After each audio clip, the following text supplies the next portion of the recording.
In this video, we are going to classify the critical numbers of f prime as inflection points or not.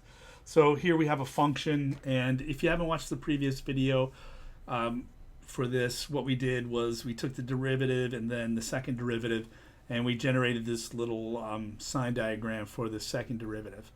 And we found the critical numbers of f prime. Those are your possible inflection points, are the x coordinate of possible inflection points.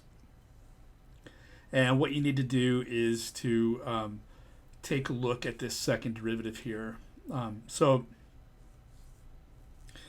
And we want to see if there is an inflection point on the graph of the original function at these or not. All right. So looking at 0, first off, what you want to do is look at the interval that's immediately to the left of 0.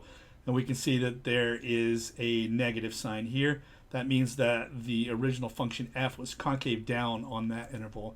And then look at the interval to the immediately to the right of 0 and see if it changed concavity or not. If it changed, and here it did not. It is also concave down. So 0, there is not an inflection point.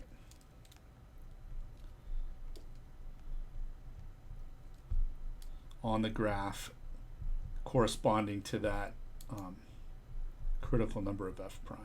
All right. On the next one, 37ths, we can see and look immediately to the left. We see that we have a negative sign, so the original function f was concave down immediately to the left at 37ths.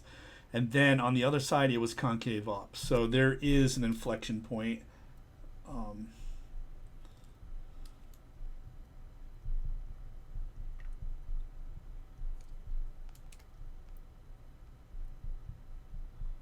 At 37ths, okay? If you are, and so on the questions that I give to my class, I'm just gonna say, hey, classify these as corresponding to an inflection point or not an inflection point.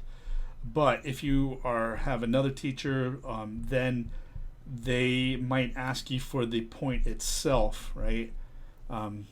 So really there's an I should really write there's an inflection point at 37ths here to be accurate about it. But that really is just the x coordinate, right, of the inflection point. To get the y coordinate, what you're going to have to do is take that 37ths and plug it back into the original function, because the inflection point is a point on the graph of the original function. So your teacher might want you to give both of these coordinates here, the full point. All right, and we didn't have an inflection point, but if it changed from plus to minus, right, then it would also be an inflection point. And then the other case is if it were plus immediately to the left to immediately to the right, there would not be an inflection point on the graph there. All right, that's it for this one.